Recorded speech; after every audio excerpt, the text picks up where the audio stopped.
Okay, now let me get my ass out of here. Here's some of this.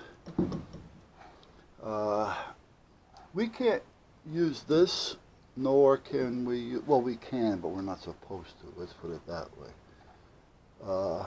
Can't use this. Well, that's too small, but that would be, we used to use this years ago if we had to work on our mufflers, you know, and the pipe was rotted in a spot or broke. You know, we'd cut it and we'd buy a piece of this, foot, 2 foot, put it together. You can't do that here in Connecticut anymore.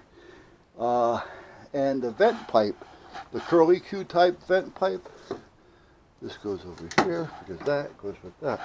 You can't use that anymore either because they claim it can build up and catch dust and lit, which it can. So they want us to use the galvanized piping now, and I'll have everything straight, elbows and all that kind of stuff. Plus, it's not going to burn if there was a fire to start in there. Okay, put that in there temporarily just to see. That's not going to stay there. I just wanted to see something. I need as much intake as I have going out. So I have to have a flow in. Now this is a little smaller. These are 5s, those are 6s. So I'm probably going to have to use a little bit stronger fan here, or open this up down there a little bit. Alright, that wasn't anything but the tin popping out. Hear it? No, not gunfire, just a tin popping out. Okay, so let me turn this off. We have the battery under control again. Hopefully I didn't ruin it. That off, we're going to get even more going on. So, I was going to take a bunch of this stuff, which I have, put it up here with some elbows, which I'm still thinking about. I only have to go down,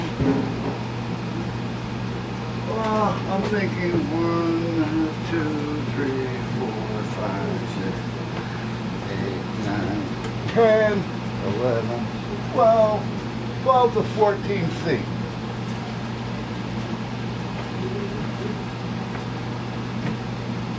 Now that's not too big of a problem. The problem is going to get all this working properly, to get it hooked up right, and move the feet.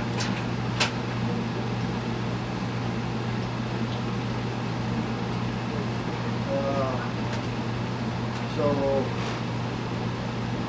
going to have to finagle this, which means I'm going to come over this way, get it up, that up. Oh, you know what? I had another elbow, which I did.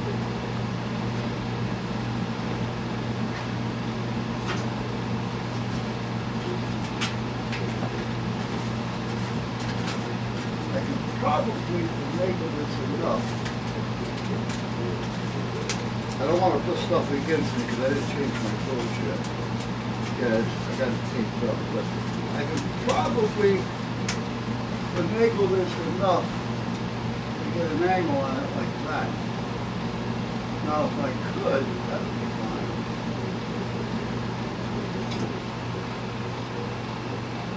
But my other choice is to see if I can either get 5-inch, 4-inch I know I can get, 5-inch like a dryer vent, you know, like the accordion hose, because once it gets up to there, that accordion hose thing, not the plastic, it's the aluminum one kind of, or aluminum paper, whatever you want to call it, I'll be fine with it, so I don't have to worry about it.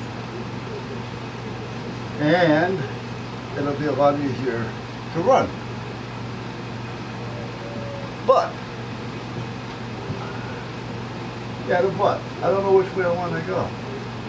See, the smoother pipe will allow the heat to flow better. Where the accordion pipe, even though it'll allow the heat to flow. Oh yeah? Bud's out there crying.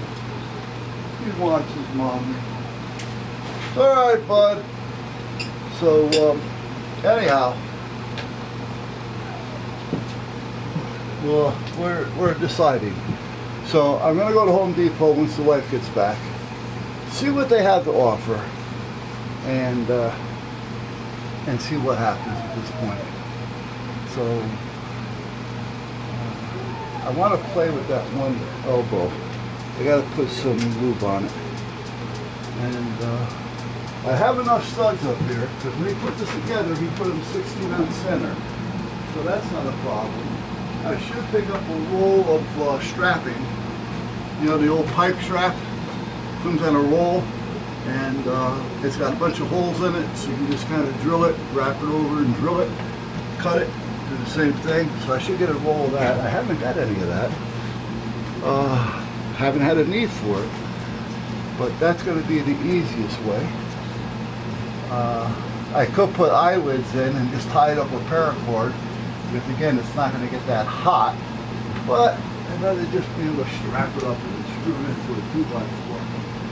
And I'm getting pretty decent heat out of this, and I'm still getting heat out of this one.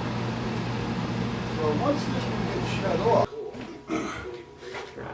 in the last couple of days, there's been an odor, just an odor. Let me get that camera a little closer, or over this way more. Not over, odor. There was an odor. And the wife smelled it at first. I didn't smell it right away because I was out here apparently as it was building. So I can't have that there. The boys will trip over it. So anyhow, I'm trying to figure out what it is. It seemed to have started happening after I cleaned out underneath over there to make room for the saws and the sandblaster and everything else. Had a lot of PVC pipe, a lot of stuff, but none of this had anything in it, on it, or under it. So what the hell is it? But I did have it all piled up in a blue container. But I couldn't figure out what the hell it was. Furnace is going to kick on, so let me get behind it and put the rag over this, and hopefully that'll prevent it from all the noise. The mic is really sensitive on this camera, so anyhow, I put everything into a blue bin and I put it outside. Had the doors open for a few minutes while I was doing that. Didn't seem bad. Oh shit, what the hell was it in there? There's nothing there that could have made this be like it was, so I couldn't figure it out. But anyway, it was kind of gone, you know, as far as I was concerned. Well, I come in this morning and I'm over there lighting a fire and I'm smelling it again. I said, what is this odor? I'm looking. I'm sniffing like a hound, for crying out loud. I did everything but get on all fours, you know, and perk my ears up. That would have been a sight now, huh? And I'm walking around, looking around. I go behind the other side, and I have 6 Group 31 batteries over there, deep cycle, that I use, you know, for the solar panel. But I also have, here we are,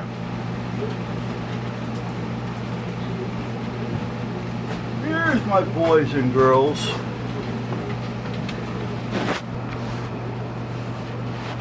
Okay, so let's hope without any more interruptions.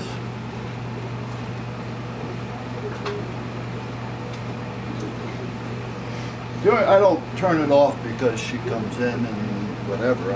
Because we just sit here and talk, and I can just sit here and talk and have the video going. Keeps up memory and a lot of editing. Now, getting back to the smell. About a week ago, I took the charger. I have a manual charger.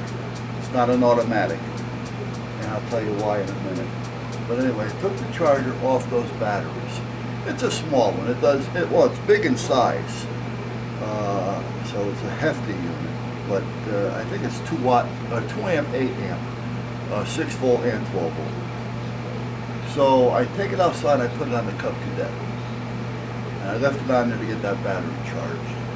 Because I was going to try to start it. Well, it started getting, well, it's like when those cold fronts came through, all this snow came in, forget about it. And meanwhile, with the solar panel being covered with snow, the wind turbine was holding it, but it was holding it on the low side, lower than I normally like to see it.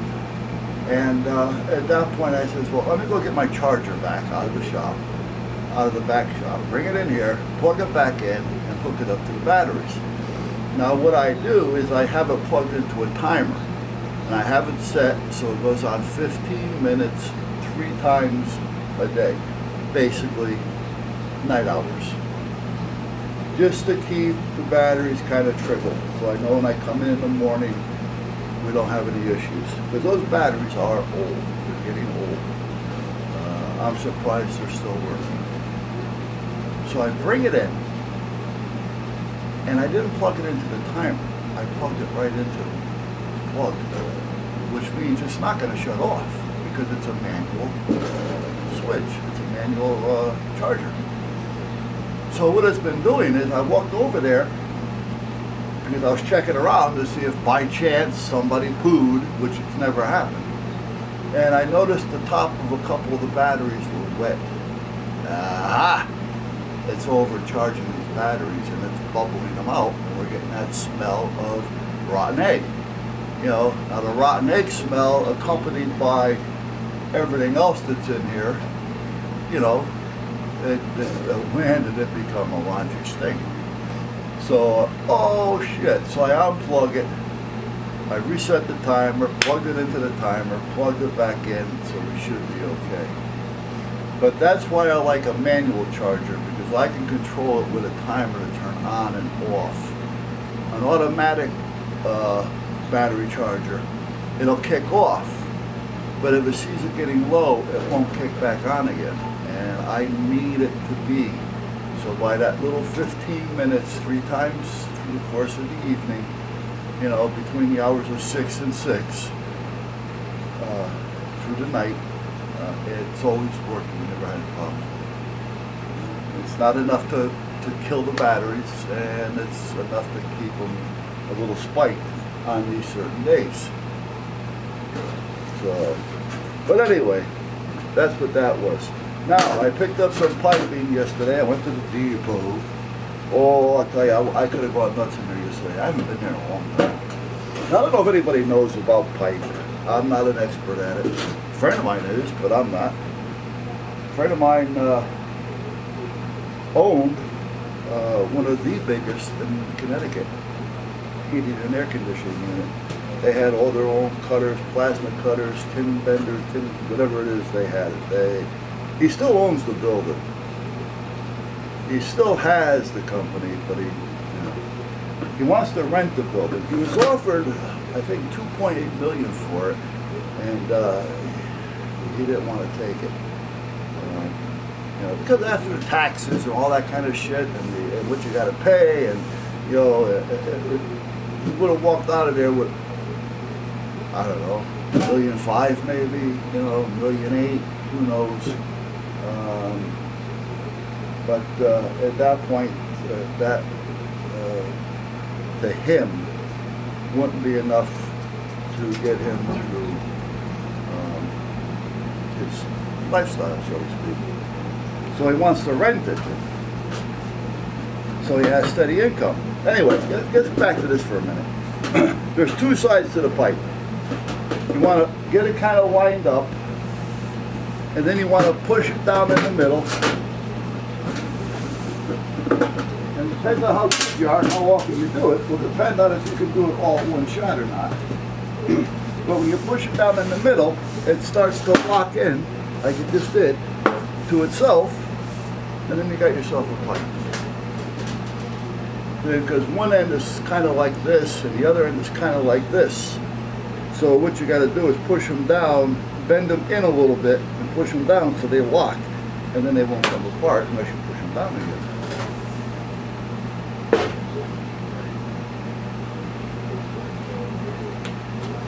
And I would recommend if you're going to work with this stuff, wear gloves.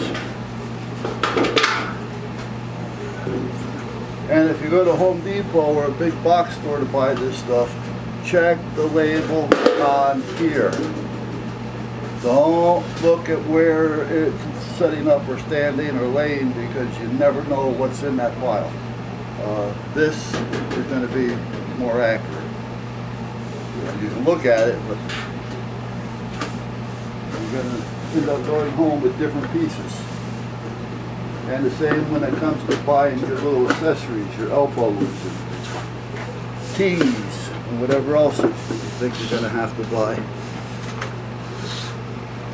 You want these as straight as you can get them when you buy them, so that they'll snap in together, snap in together nice and neat. A little bend can be a big problem, I find anyway.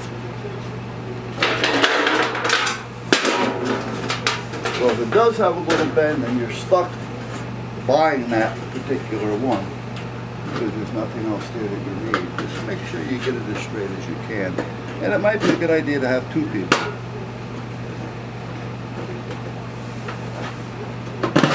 Whoop, missed that one.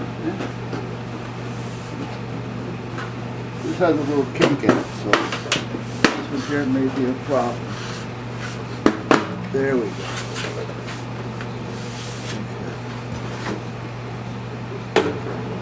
There's also a tool you can buy. It's a hand tool. If you're going to do a job on this, you know, of your own, you decide you're going to have to run some duct.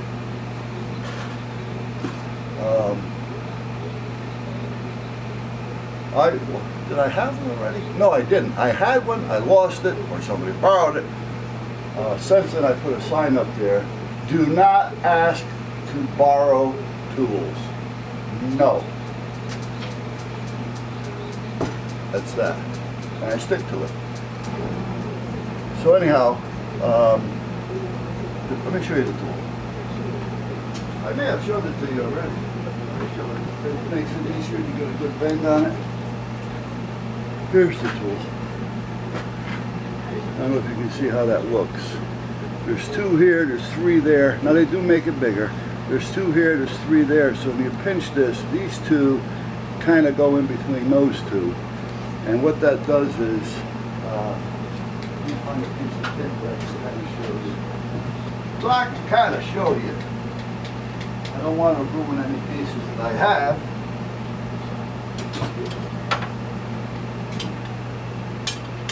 That's not going to work. What's that? Wait a minute, wait a minute. Do I have something here? Yeah, I do.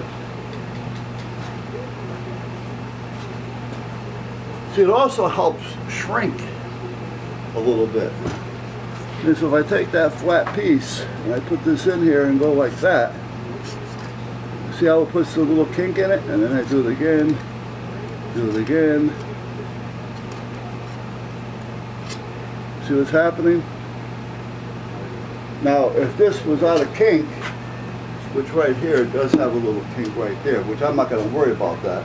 But if I wanted to put this in here, I can straighten that kink right out. If it was this side, for instance, and I'm trying to put it into the same side, instead of trying to put it into this side like this, I'm trying to put it into the same side that it is. If I did this whole ring like this, it would then fit into the other end, or the other end would fit over this. And that's another thing. You always want your flow going into, not out of. So you want it like this. You always want this where the other one goes over it. So it's always blowing out. There's no chance of it blowing up in between and coming out around here. Not a big deal, just something. But this is a cute little thing to have. I had one, I couldn't find it. I was doing some tin work when I was doing that plenum over there, I says, I gotta have it. They're not much, well, it can be, let's put it that way. I think this cost me $18. Now, sometimes $18 is a lot of money for something that you're not really over and over and over again. But if it's in the budget, having it is always a good thing. Just don't let people borrow it. Alright, so we're done there. Those three are going to go together, and they're going to hang up as one. Now I bought some of the strapping, pipe strap.